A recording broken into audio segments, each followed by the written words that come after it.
여러분 안녕하세요. 이 박사입니다. 수일 전에 중국의 주식 중에서 군수산업 쪽의 주식들이 일제히 폭락을 했습니다. 중국식 표현으로 소위 군수주, 찐공구라고 하는 것들이 평균 8%나 하락을 한 것이죠. 그리고 그 중에서도 탑3 기업의 주가는 반나절 사이에만 1천억 위안이라는 돈이 증발을 했습니다. 우리 돈으로 하면 17조에 달하는 금액이죠. 이렇게 상황이 심상치 않자 그 전날까지 강세를 보였던 바이주 계열, 즉 백주 계열의 그 양조 업체들의 주식도 함께 폭락을 했습니다. 이렇게 중국 대륙의 주가가 폭락을 하면서 홍콩의 항생 지수도 3% 넘게 하락을 했습니다. 중화권에서는 주식시장에서 주가가 올라가면 빨간색으로 표시를 하고 주가가 떨어지면 녹색으로 표시를 합니다. 그래서 녹색 등이 쫙 켜지는 것은 우리나라에서는 이제 일이 잘 풀린다는 뜻으로 해석할 수 있겠지만 중화권에서는 그 정반대의 의미를 가지게 되죠. 이날 중국의 시황판은 아주 녹색 등 일색이었습니다. 그리고 군수산업체 중에서도 방텐차이홍, 중항가오크, 방텐디엔치,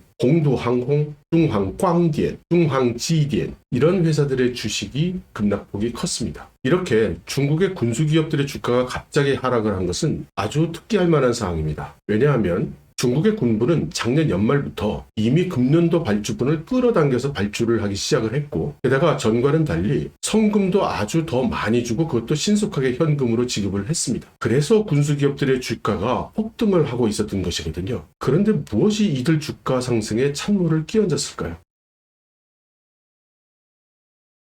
군수기업의 특성상 국제정치 외교의 변화가 큰 영향을 줄 것이라는 것은 짐작할 수 있습니다. 그렇기 때문에 이들 중국의 군수기업들의 주가가 갑자기 폭락한다는 것은 중국의 군비 증강에 브레이크가 걸리는 것이 아닌가, 또 중국의 군수 증강에 브레이크가 걸린다면 국제관계에 있어서 뭔가 큰 일이 발생하고 있는 것이 아닌가, 이런 의구심을 자아내는 것이죠. 당연히 미중 관계가 진전을 보이고 있는 것이 아니냐, 이런 추측이 나왔습니다. 백악관에서 바이든이 중국에 대해서 인내를 가지고 대중국 전략을 준비하고 있다는 그런 대변인 발표가 나오기도 했고, 중국 쪽에서도 바이든 정부에 대해서 여러 가지 대화를 촉구하는 발언들이 나오면서 많은 중국인들은 트럼프 때와는 달리 바이든 행정부는 중국에 그렇게 적대적이 아닌 모양이다, 이렇게 넘겨짚는 것 같습니다. 중국 외교부 대변인 짜오리지에는 미중이 싸우면 양패 구상이 될 것이고 두 나라 간에는 협력만이 맞는 선택이라고도 했죠. 그래서 제가 좀 살펴보니 왜 군수기업의 주가가 하락했느냐에 대한 그런 해설은 많지 않습니다. 매우 적은데 그 소수의 해설들은 모두 바이든 행정부가 보다 유화적인 대중정책을 취할 것으로, 그래서 중국과는 갈등이 줄어들 것으로, 그러므로 중국의 군비 증강이 줄어들 것으로, 따라서 군수기업의 매출과 이익의 전망이 전만큼 낙관적이지 않을 것으로 이렇게 추정을 하고 있었습니다. 그런데 과연 그럴까요? 저 개인적으로는 전혀 그렇게 보이지 않습니다. 오히려 제가 보기에는 군수기업들의 주가 하락은 국제관계에서 나타났다기보다는 국내 이슈와 관계가 있어 보입니다.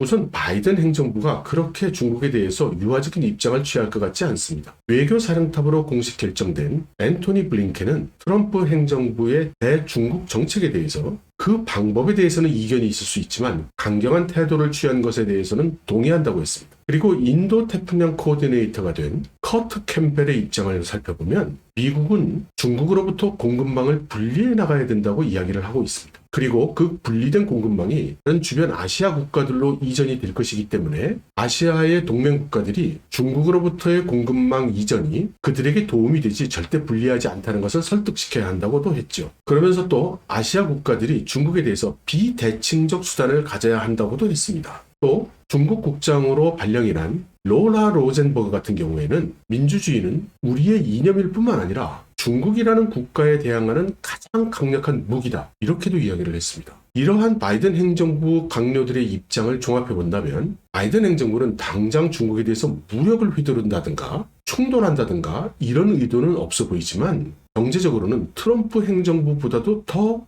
유효한 중국과의 분리 정책을 추진할 것으로 보입니다. 이런 바이든 행정부의 시각이 지난번 트럼프 행정부의 시각과 차이가 커 보이십니까? 트럼프 전 대통령 같은 경우에는 목소리는 크게 냈지만 정작 중국과 무력 충돌할 의사는 전혀 없었다는 것이 정설입니다. 트럼프 대통령은 정해진 기간 안에 커다란 경제적 이익을 얻고 싶었다라는 시각이 일반적이죠. 바이든 행정부의 경우에는 트럼프 행정부보다 보다 주도 면밀하게 중국으로부터의 분리를 실천해 나갈 것으로 보이고, 또 그렇다고 해서 군사적으로 중국에게 양보할 것 같지도 않습니다. 무역이나 금융 같은 경제적 측면을 봐도 자넷 옐런은 중국의 굳건한 자세를 보이겠다고 했고, 또 상무부 장관으로 내정이 된 지나 레이몬도 같은 경우에도 중국에 대해서 기본적으로 강경한 입장인 것이죠. 지나 레이몬도가 비록 화웨이의 지지를 유지할 것이냐는 질문에는 답변을 유보했지만, 그렇다고 해서 중국에 대해서 친화적으로 그렇게 접근할 것 같지는 않습니다. 그렇기 때문에 미국과의 무력 충돌 가능성이 줄어들었다고 판단하기에는 아직 시기상조라고 할 수 있겠습니다. 그리고 근본적으로 미중 간의 무력 충돌이 일어날 경우에 미국이 먼저 전쟁을 시작할 것이라고 생각한다면 그것은 오해라고 생각합니다. 저는 중국의 선택에서 중국이 전략적으로 원하는 목적이 무엇인지 설파한 바 있습니다. 그래서 저는 미중 간의 무력 충돌이 발생한다면 미국 쪽에서 발생하기보다는 중국 쪽에서 시작할 가능성이 더 높다고 생각합니다. 그리고 미국이 다소 유화적인 제스처를 보여줬다고 해서 14차 5개년 계획이 거의 완성되어 있는 중국이 그 계획을 갑자기 변경해서 군수 생산을 줄인다거나 이럴 것으로도 생각되지 않습니다.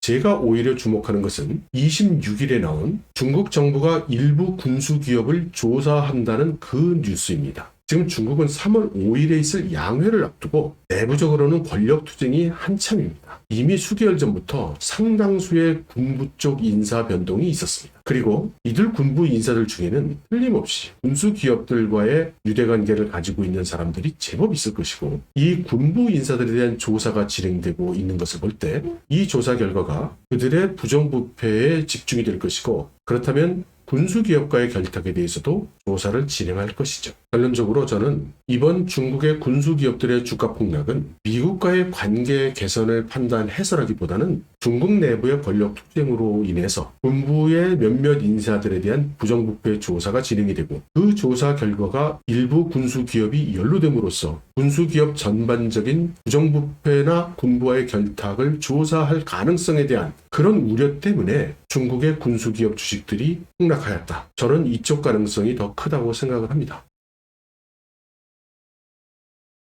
제가 개인적으로 주식에 전혀 관심이 없다 보니 얼마 전에 비로소 알았는데요. 이 중국의 주식 투자에 도움이 될 만한 정보를 요청하시는 분들이 요즘 늘고 있어서 지금 이것을 어떻게 대응해 드려야 되나 고민하고 있습니다. 좋은 의견이 있으면 많이 댓글로 남겨주시면 감사하겠습니다.